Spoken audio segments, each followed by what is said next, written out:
brièvement, j'ai travaillé à peu près 25 ans de ma vie dans le secteur de la santé, la moitié dans la pharma, l'autre moitié dans le diag, la moitié de mon temps aussi sur les molécules, l'autre moitié sur les dispositifs médicaux.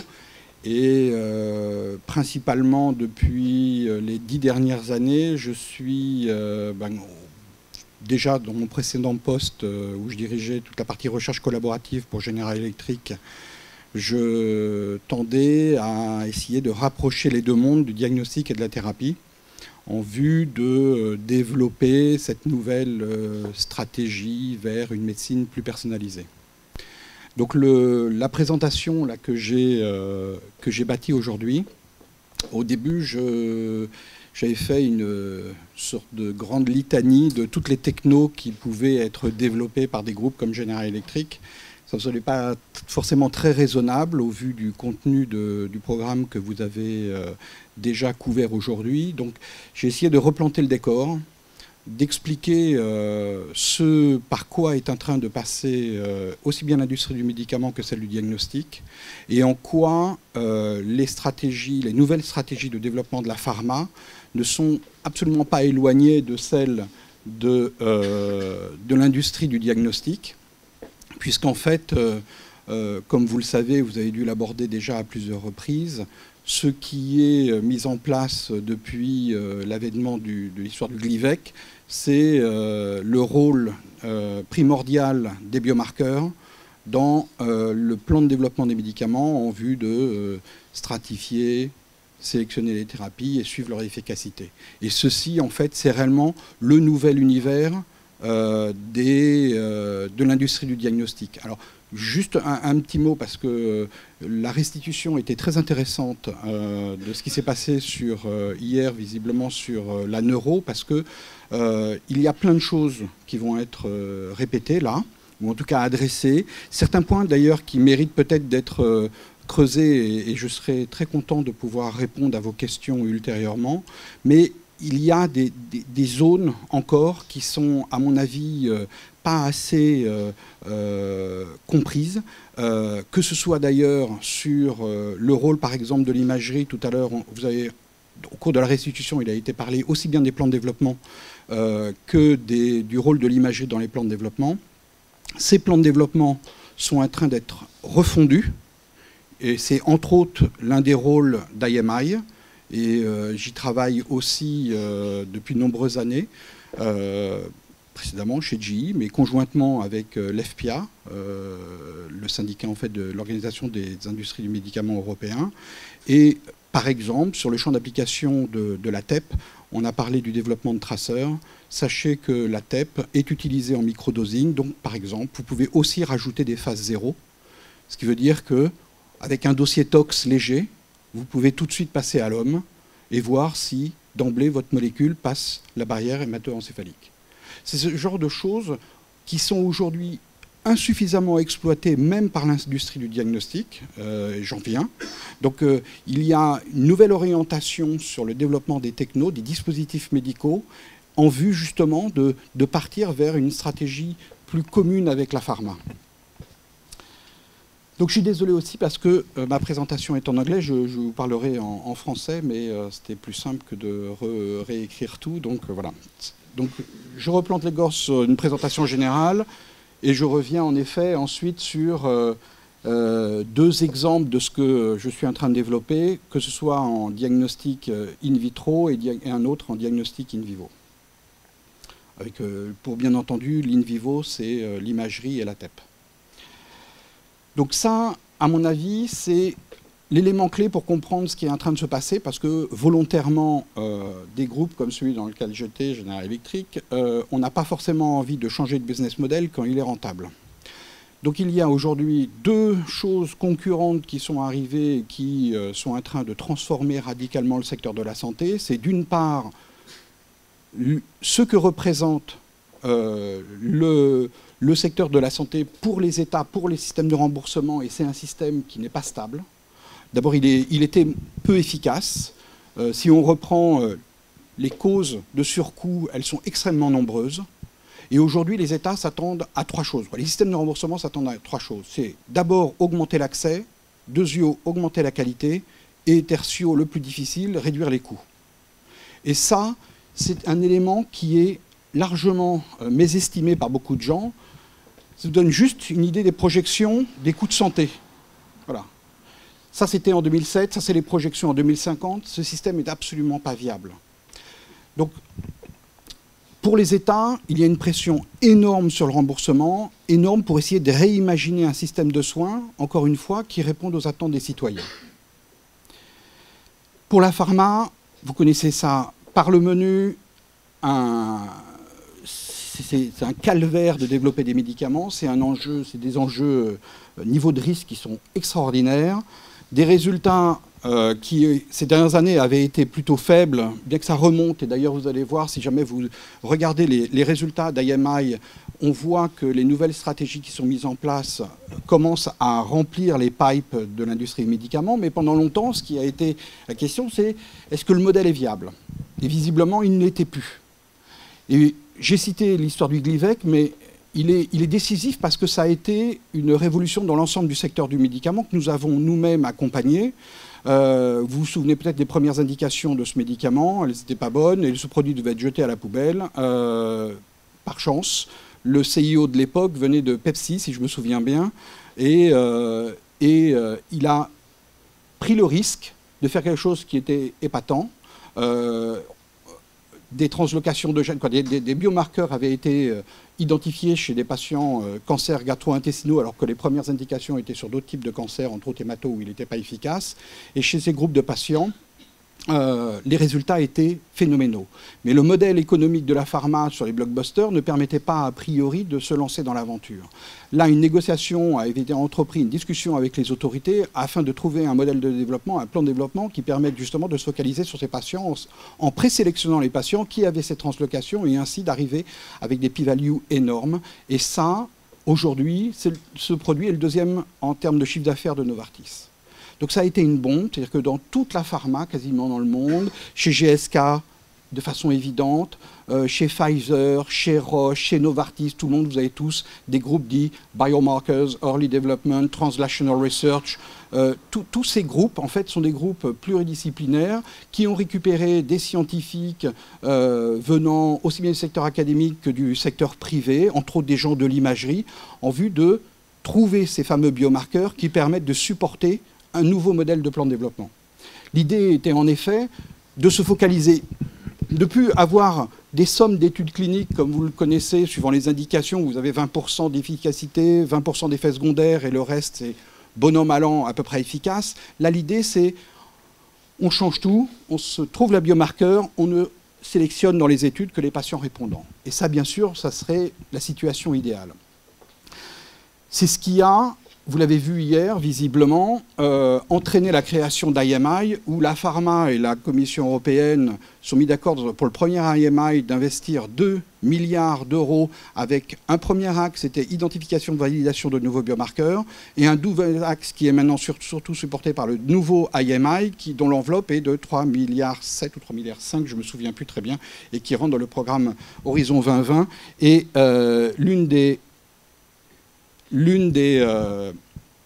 l'un des axes, c'est bien entendu la refonte des plans de développement.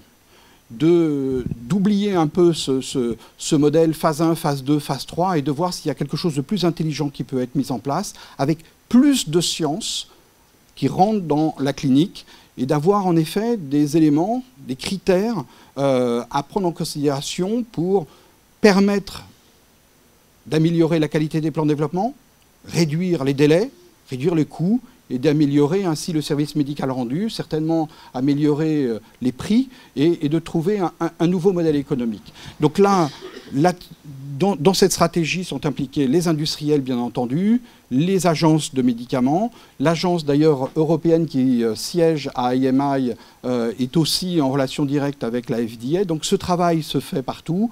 IMI d'ailleurs est tellement efficace que le Japon s'apprête à créer un nouvel IMI. Et il y a des discussions aussi sur les US pour trouver encore une fois, avoir une approche peut-être plus intelligentes dans la façon d'adresser les questions pour le développement de nouvelles solutions médicales. Donc ça, vous le connaissez par le menu. Le rôle des biomarqueurs, la stratégie, l'approche de la médecine personnalisée, c'est être capable de stratifier les patients, de sélectionner les médicaments et de suivre l'efficacité. Et c'est ça qui a été à l'origine du rapprochement de plus en plus fort de l'industrie de la thérapie et celle du diagnostic. Et c'est ce que je fais depuis maintenant 10 ans à peu près.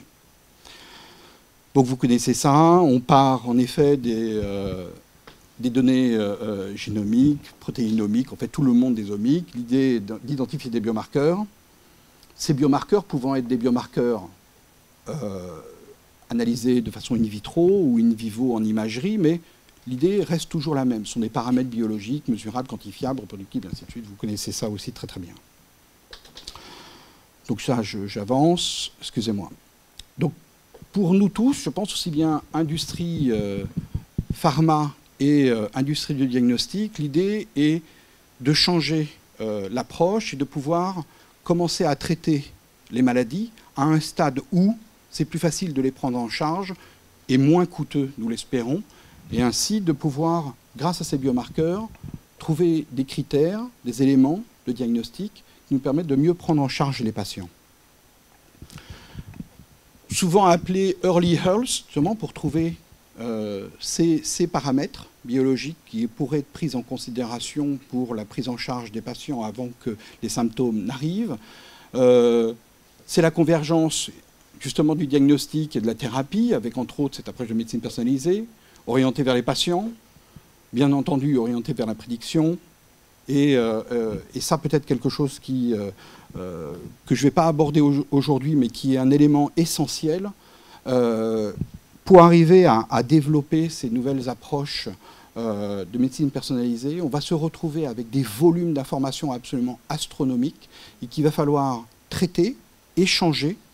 Donc, vous voyez aussi bien ces initiatives au niveau des États ou des organisations telles que la Commission européenne, mais aussi au niveau en granulométrie plus faible, les industriels qui essayent de réinventer leur modèle économique. Des nouveaux acteurs sont rentrés, comme Orange Santé, comme Intel, comme Microsoft, parce qu'eux savent échanger les données et des rapprochements se font entre ces industriels et les industriels du diagnostic qui savent, eux, analyser les données. Donc il y a un nouveau paradigme qui est en train d'être mis en place avec tout ce que cela comprend sur le home health, en fait sur une vision plus intégrée de l'ensemble de la chaîne des soins, avec une meilleure organisation, quelque chose de beaucoup plus développé que l'actuel dossier médical qui existe en France, et des initiatives sont en cours. Certains pays sont beaucoup plus avancés. Et ces initiatives sont en cours, par exemple au niveau européen, c'est le programme SIMPHS. Ils en sont au 3e avec des financements astronomiques. L'idée étant, bien entendu, à terme, de pouvoir faire en sorte que le dossier médical qui se trouve à l'hôpital puisse être partagé par le médecin de ville, que l'on puisse collecter des informations des patients, quel que soit leur endroit, éventuellement à la maison, espérant ainsi de réduire ses coûts de santé et d'améliorer la qualité.